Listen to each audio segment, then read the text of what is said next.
Hej, jeg hedder Stine. Og jeg hedder Maja. Og nu vil vi vise jer, hvordan man reducerer.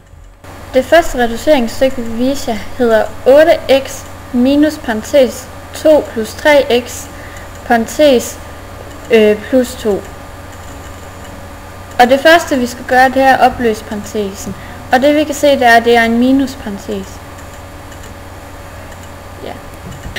Det man skal gøre, når man opløser en parentes, er, at man ganger fortegnet ind. Det vil sige, at vi siger minus gange 2 og minus gange plus 3x.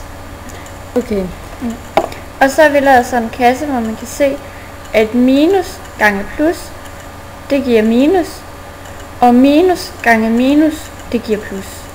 Så når vi så ganger minus med 2, så giver det minus 2, og minus med plus 3x, så giver det minus 3x. Og det har vi så skrevet der.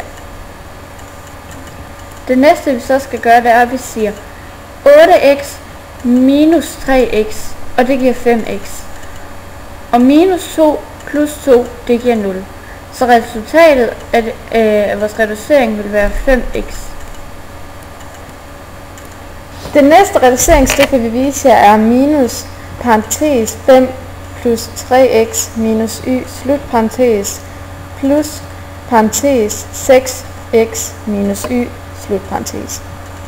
Og det første vi skal gøre er at fjerne parenteserne. Og den første parentes vi skal fjerne er en minusparentes. Og det kan vi se ved at det tegn der står foran, det er et minus.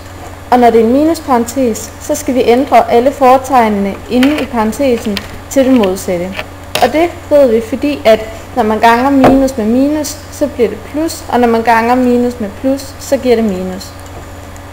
Så derfor så kommer det til at give minus 5 minus 3x plus y.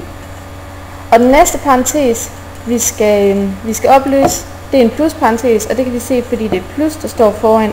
Og når det er en plusparentes, så kan man bare fjerne parenteserne. Så det har vi så skrevet her. Og så kigger vi på leddene, og vi kan se, at minus 5, det passer ikke sammen med noget, så det står bare alene. Og så minus 3 og minus 3x og plus 6x passer. Jeg ser, at du gør noget på det der bord. Nej, der lå ingenting engang, vi kom.